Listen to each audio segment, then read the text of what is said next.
مظفرپور بہار کی زمین پر پڑا، مدینے والے کو کیسے خبر ہو گئی؟ یہ کل آپ سے چائے خانے پر سوال کیا جائے گا، تو اس کا جواب آپ کے پاس ہونا چاہیے۔ پروف کے طور پر میں ایک لفظ آپ تک پہنچاتا ہوں، ان علماء کے توسط سے سنیں۔ عرب شریف کے پاکیزہ ممالک کی سرحدوں سے ایک ملک کی سرحد ملی ہوئی ہے جس کو دنیا عراق کہتی ہے۔ عراق کی جو راجدھانی ہے، کیپٹل ہے، اسے بغداد شریف کہتے ہیں۔ بغداد شریف سے تقریباً 520 کلومیٹر کے فاصلے پر بصرہ ایک شہر ہے، بصرہ بڑا تاریخی شہر ہے بصرہ۔ یہ ایسا شہر ہے کہ جس شہر میں 10 صحابہ کرام جن کو عشرہ مبشرہ کہا جاتا ہے، ان میں سے 2 صحابہ کرام کی مزارات اسی بصرہ میں ہے۔ سبحان اللہ۔ اسی بصرہ میں سرکار خواجہ حسن بصری بھی آرام کرتے ہیں۔ اسی بصرہ شہر میں سلسلہ رفاعیہ کے امام سید کبیر احمد رفاعی بھی آ رہے ہیں، اور اسی بصرہ شہر میں اللہ کی وہ نیک بندی بھی آرام کر رہی ہے جسے دنیا رابعہ بصری کہتے ہیں۔ سبحان اللہ۔ یہ نام آپ نے سنا ہوگا۔ جب ضرورت پڑے گی میں آپ سے کہوں گا آپ سبحان اللہ کہیے، زور سے بولیے۔ ابھی اتنی ضرورت ہے کہ آپ زور سے سانس بھی نہ لیں، کہیں ایسا نہ ہو کہ میں اپنے آنے کا مقصد بھول جاؤں۔ بس آپ ادب سے بیٹھے ہیں تو مجھے بھی آپ کی ادب نوازی سے کچھ فائدہ اٹھانے دیں۔ سنیں آپ، یہی وہ شہر ہے بصرہ جہاں رابعہ بصری پیدا ہوئی۔ آج رابعہ بصری کی پیدائش مبارکہ کے دن کی ایک داستان ہمیں آپ تک پہنچانی ہے۔ یاد رکھیں گے؟ یاد رکھیں گے؟ انشاءاللہ کہتے ہیں۔ رابعہ بصری ہیں جس دن یہ اپنی ماں کی کوکھ سے نکل کر بصرہ شہر میں پیدا ہوئی، اس دن ان کے باپ کو بہت رونا آیا۔ رابعہ بصری کے باپ بہت روئے، بہت روئے، روتے روتے سو گئے۔ خواب میں اللہ کے نبی تشریف لائے۔ سبحان اللہ، سبحان اللہ۔ نبی جن کے خواب میں آ جائے ان کا نام سن کے عاشق سبحان اللہ کہتا۔ نبی رابعہ بصری کے باپ کے خواب میں تشریف لائے، فرماتے میرے آقا اے میری نیک بندی کے باپ رونے کی وجہ کیا ہے؟ آواز میری صاف پہنچ رہی ہے؟ اتنا اچھا مائک ہے اور ہوتا ہی ہے۔ کل بھی ان کے ساتھ میں نے شب گزاری اور آج بھی، اور میری آواز خود بہت متاثر ہے، لیکن اس اچھے دوست نے میری بہت ہی پرانی آواز کو عنفوان شباب میں تبدیل کر دیا۔ اللہ آپ کے اس جائز کاروبار میں برکت عطا فرمائے، آمین آمین۔ آمین کہتے ہیں۔ میں بات کر رہا تھا اس رابعہ بصری کی۔ رابعہ کے معنی 4 کے ہوتے ہیں۔ یہ رابعہ ان کا نام کیوں رکھا گیا؟ اس لیے کہ اپنے باپ کی وہ چوتھی بیٹی ہوتی ہیں، 3 بیٹیاں ان سے پہلے ان کی بہنیں پیدا ہو چکی تھیں۔ انہیں بصری اس لیے کہا جاتا ہے وہ بصرہ میں پیدا ہوئی۔ آپ مظفرپور کے تو آپ کو مظفرپوری کہا جائے گا، آپ کلکتہ شہر کے تو آپ کو کلکتوی کہا جائے گا، لکھنؤ کے تو لکھنوی کہا جائے گا، حیدرآباد کے تو حیدرآبادی کہا جائے گا، الہ آباد کے تو الہ آبادی کہا جائے گا۔ رابعہ پیدا ہوئی بصرہ میں اس لیے ان کو بصری کہا جاتا ہے۔ سمجھ گئے میری بات؟ جب ان کے باپ روتے روتے سو گئے، خواب میں اللہ کے نبی تشریف لائے، تو میرے آقا پوچھتے میری نیک بندی رابعہ بصری کے باپ رونے کی وجہ کیا ہے؟ تو رابعہ بصری کے باپ کہتے ہیں سرکار غریبی ہے۔ کیا ہے؟ غریبی ہے سرکار، میرے ہاں 3 بیٹیاں پہلے سے پیدا ہو چکی ہیں، ان کے کھانے پینے کا میں انتظام قاعدے سے نہ کر پایا، ان کی شادی کی تقریبات کا میں ایک ایسے اہتمام کروں گا۔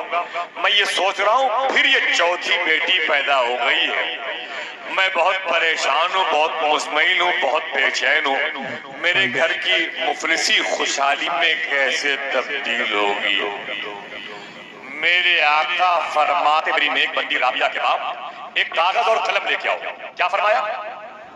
زور سے بولے، زور سے بولے۔ ایک کاغذ اور قلم لے کے آؤ۔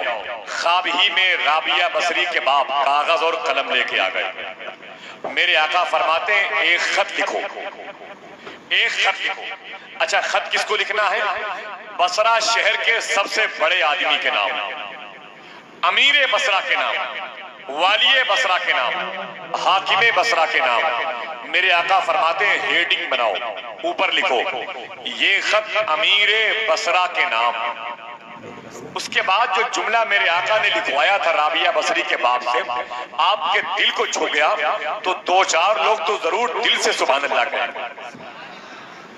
میرے آقا فرماتے ہیں اوپر لکھو یہ خط امیر بصرہ کے نام، نیچے لکھو اے امیر بصرہ روزانہ تم میری بارگاہ میں محبت سے درود شریف پڑھتے تھے، کل تم نے درود شریف کیوں نہیں پڑھا؟ جرمانہ ادا کیجیے۔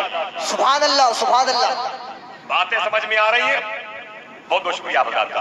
کیا فرمایا؟ کل درود شریف پڑھنے میں ناغہ کیوں ہوا؟ پنالٹی دیجیے، جرمانہ معلوم ہے۔ میرے آقا فرماتے ہیں آگے لکھو اس جرمانہ کی قیمت کتنی ہوگی؟ 400 چاندی کے سکے۔ ہم کبھی نہیں پڑھتے، کوئی پوچھنے والا نہیں ہے۔ امیر بصرہ ایک دن ناغہ کر دیا تو مدینے والے آقا ناراض ہو گئے۔ اللہ اللہ اللہ۔ صبح کو اٹھ کے رابعہ بصری کے باپ اس کاغذ کو لیتے اور امیر بصرہ کے محل کے مین گیٹ پر کھڑے واچ مین کو اس خط کو دیتے اور کہتے ہیں کہ یہ خط اپنے مالک تک پہنچا دے۔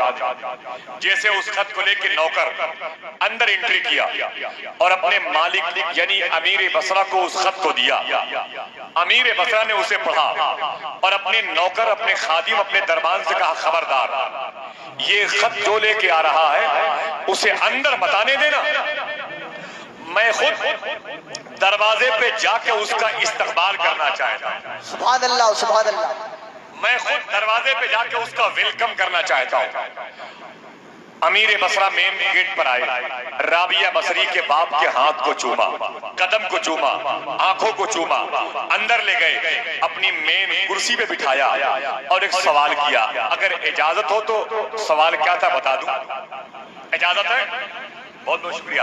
رابعہ بصری کے باپ سے امیر بصرہ نے پوچھا اے خط لے کے آنے والے شخص ذرا یہ تو بتا درود شریف میں پڑھتا تھا رات کے اندھیرے میں جب میری بیوی، میری بیٹیاں، میری کنیزیں، میرے غلام، میری فوج کے لوگ سو جاتے تھے، رات میں مصلی بچھا کے چراغ بجھا کر کے مدینے والے کو یاد کر کے نبی کی محبت میں بے چین ہو کر کے میں روزانہ درود شریف پڑھا کرتا تھا۔ میرے درود شریف پڑھنے کی خبر میری بیوی کو نہیں، میری بیٹی کو نہیں، میرے محل کے کنیزوں کو نہیں، تجھے کیسے معلوم کہ میں رات کے اندھیرے میں درود پڑھتا ہوں؟ تو رابعہ بصری کے باپ نے کہا مجھے بھی نہیں معلوم تھا، وہ تو خواب میں مدینے والے آقا نے مجھے بتایا۔ سبحان اللہ سبحان اللہ۔ اللہ اللہ، خواب میں مدینے والے آقا نے مجھے بتایا ہے۔ تڑپ گئے، بے چین ہو گئے، خوشی میں 400 چاندی کے سکے رابعہ بصری کی جھولی میں ڈال دیا اور 1200 چاندی کے سکے غریبوں میں بانٹ دیا اور اس کاغذ کو لے کے کہنے لگے اے خط لے کے آنے والے رابعہ بصری کے باپ سن، میرے مرنے کے بعد یہی کاغذ میرے کفن میں رکھا جائے تاکہ میں جب خدا کے حضور جاؤں تو مجھ سے خدا پوچھے اے والی بصرہ میری بارگاہ میں کیا لے کے آ رہا ہے، تو میں کہہ دوں اے میرے مولا تیری شان کے لائق میرے پاس ایک سجدہ بھی نہیں ہے، تیری شان کے لائق میرے پاس ایک ٹوٹا ہوا رکوع بھی نہیں ہے، تیری شان کے لائق میرے پاس ایک پاکیزہ خشوع خضوع سے قرآن کی پاروں کی تلاوت کا جذبہ بھی نہیں ہے۔ ہاں لیکن یہ کاغذ بتا رہا ہے کہ میں زندگی میں تیرے محبوب پر درود شریف پڑھتا تھا۔ سبحان اللہ۔ یہ کاغذ میرے جنت میں جانے کا سرٹیفکیٹ ہے، یہ کاغذ میرے جنت میں لے جانے والا ضمانت دار ہے۔ میرا کوئی عمل کام آئے نہ کام آئے لیکن میرا درود پڑھنا کل میدان محشر میں ضرور کام آ جائے۔ سبحان اللہ سبحان اللہ۔ سمجھ رہے ہیں؟ تو اس وقت امیر بصرہ نے اس کاغذ کو گواہ بنایا تھا۔ آج نوجوانان شہدائے کربلا لگاتار 14 سال سے ہونے والی اس زمین کو آسمان سے بلند کر دیا ہے، 14 سال سے یہاں درود پڑھا جا رہا ہے۔ تو ذرا سوچیں کیا ہمارے اور آپ کے مرنے کے بعد یہاں کے ذرے ہمارے درود پڑھنے کی گواہی نہیں دیں گے؟ ضرور دیں گے انشاءاللہ۔ یہ بزرگوں کی نگاہیں، یہ پرانی آنکھیں، یہ ہمارے مشائخ کرام کیا ہمارے درود پڑھنے کی گواہی کل میدان محشر میں نہیں دیں گے؟ ضرور دیں گے۔